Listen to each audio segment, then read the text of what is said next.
안녕하세요. 그리스도 영사학교를 운영하는 신목사입니다. 오늘은 성경적인 은사와 은사주의를 어떻게 분별하는가 라는 제목으로 생각해 보도록 하겠습니다.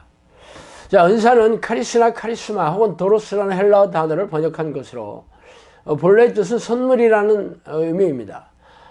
성경에서 이 단어는 하나님이 주시는 선물을 뜻하며 특히 성령의 초자연적인 능력이 성령이 임재한 사람에게 드러나게 되죠. 특히 예수님이 승천하시고 나서 이 시대는 성령의 시대가 되었습니다. 그래서 성령이 내주하는 종을 통해 영혼을 구원하시고 천국을 확장하시기를 원하시죠. 그래서 우리네 교회는 성령의 은사에 대해 지대한 관심을 가지게 되었습니다. 그러나 아쉽게도 미혹에 온 성령의 은사를 속여 넣어주어 이에 미혹된 사람들도 부지기수이죠.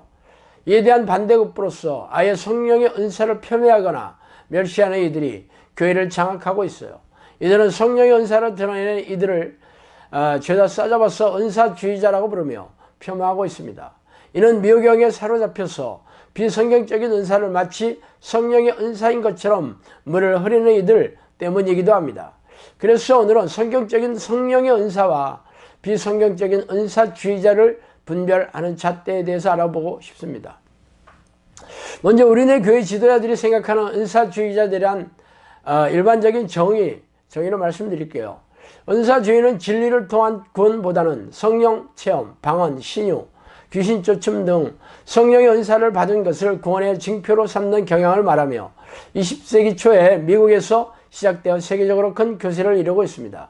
그러나 진리를 외면하고 개인의 영적인 체험에 의존하는 것은 이 세상에 가득한 흑암의 영들의 영향을 받을 수 있는 위험한 일이며 말세의 배교로 가는 지름길이 될 수 있습니다.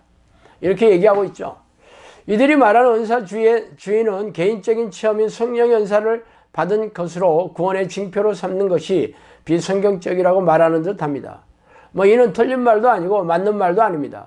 맞는 것은 개인적인 신비한 체험을 구원의 징표로 받는 것이죠. 이들이 틀리게 말하는 것은 성령의 은사를 받는 것이 구원의 징표가 아니라고 말하는 것입니다. 진짜 성령의 은사를 받은 사람은 성령의 사람일 것이죠. 예수님은 물과 성령으로 태어난 성령의 사람들이 천국에 들어갈 수 있다고 선포하셨기 때문입니다. 성령으로 태어난 성령의 사람이라면 성령의 은사를 드러내고 있을 터이요. 그런 사람이 천국에 들어가는 것은 당연하지 않겠습니까? 그러나 중요한 것은 개인적인 신비한 체험이 성령의 은사라고 주장하는 사람이나 죄다 비성경적인 은사주의자라고 싸잡아서 비난하는 사람이거나 그들이 진짜 성령의 사람이 되었다면 이를 분별할 수 있는 능력이 있었을 것입니다. 왜냐하면 성령의 은사 중에는 영을 분별하는 능력이 있기 때문이죠. 그렇다면 먼저 비성경적인 은사가 무엇인지 살펴보고 싶습니다. 은사는 여러 가지나 성령은 같고 직분은 여러 가지나 주는 같으며 또한 사역은 여러 가지나 모든 것을 모든 사람 가운데 이루시는 하나님은 같으니 각 사람에게 성령을 나타내시면 유익하게 하려 하심이라. 어떤 사람에게는 성령으로 말미암아 지혜의 말씀을, 어떤 사람에게는 성령을 따라 지식의 말씀을, 다른 사람에게는 같은 성령으로 믿음을, 어떤 사람에게는 한 성령으로 병 고치는 은사를, 어떤 사람에게는 능력 경험을, 어떤 사람에게는 예언함을, 어떤 사람에게 영들 분별함을, 다른 사람에게는 각종 방언함을, 어떤 사람에게는 방언 통역을 주시나니 이 모든 일은 같은 한 성령으로 행하사 그의 뜻대로 각 사람에게 나누어 주시는 것이라. 고린도전서 12장 4절에서 11절 말씀입니다. 거짓 그리스도들과 거짓 선지자들이 일어나서 큰 표적과 이적들을 보여주어 할 수만 있다면 그 택함 받은 자들도 미혹하리라. 마태복음 24장 24절 말씀이에요. 자, 성경에 없는 은사들은 죄다 비성경적인 은사입니다. 처음에 시작은 존 윈보의 비냐드 운동을 하며 토론토의 축복이라고 부르는 이들입니다. 이들은 집회 중에 끊임없이 웃고 기기묘묘한 소리를 지르고 몸을 떨고 뒤로 넘어지는 현상 등 신비한 체험이 성령의 은사라고 주장했습니다. 차후에 이런 현상은 미국 플로리다의 펜시콜라에서도 동일하게 나타났죠. 이들이 주요하는 집회에는 갑자기 쓰러지는 것, 몸이 힘을 떨며 발작을 일으키는 것, 마룻바닥에서 뒹구는 것, 절제할 수 없이 웃는 것, 거룩한 춤을 추는 것, 이상한 말을 중얼거리는 것, 소리를 지르는 것, 방언으로 노래하는 것, 개처럼 짖는 것 등의 기묘한 현상이 드러났습니다.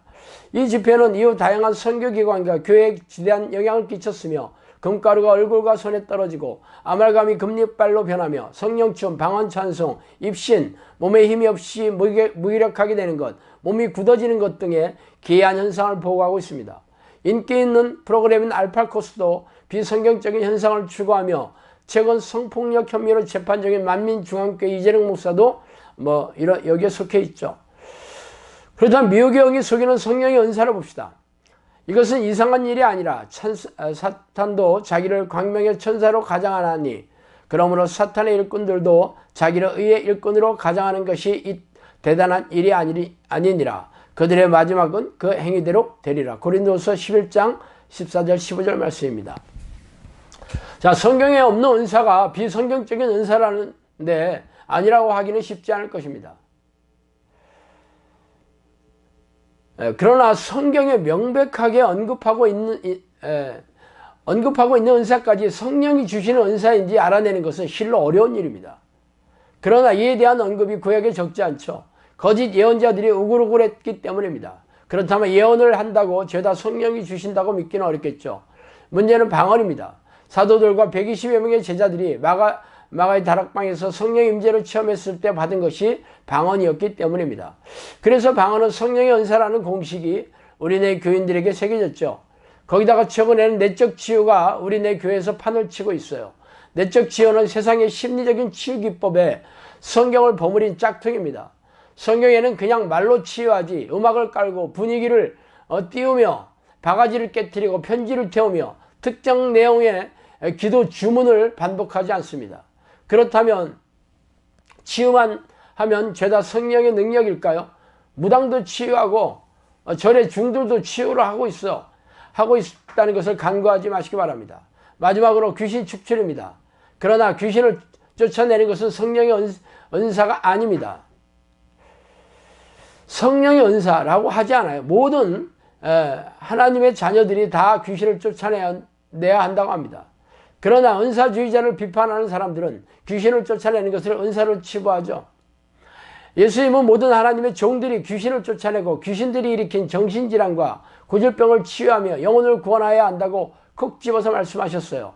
물론 귀신을 쫓아내는 축사행위는 세간의 퇴마사나 무당 그리고 중들도 하는 행위들입니다. 그러나 이들은 귀신들이 소리를 지르거나 몸을 뻗대면서 속이는데 속아 넘어가고 있는 실정이에요. 결국 성경에서 언급하는 은사들일지라도 잘 분별하지 못한다면 미혹의 영에 속아 넘어갈 수밖에 없습니다. 제가 사역을 하면서 성경에 언급한 성령의 은사라 할지라도 성령의 증거나 변화, 능력과 열매를 동반하지 않는다면 성령이 주신 은사가 아니라는 것을 깨닫게 되었습니다. 성령이 주시는 은사의 목적은 영혼을 구원하는 데 초점이 맞추어져 있습니다.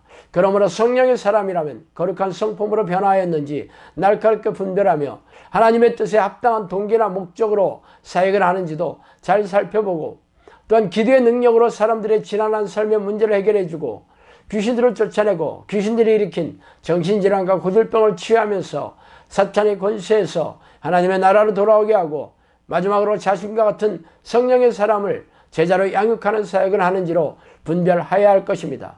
아니라면 죄다 미혹의 영이 넘어간 그런 사역자임에 틀림없을 것입니다. 오늘은 여기까지 하겠습니다. 감사합니다.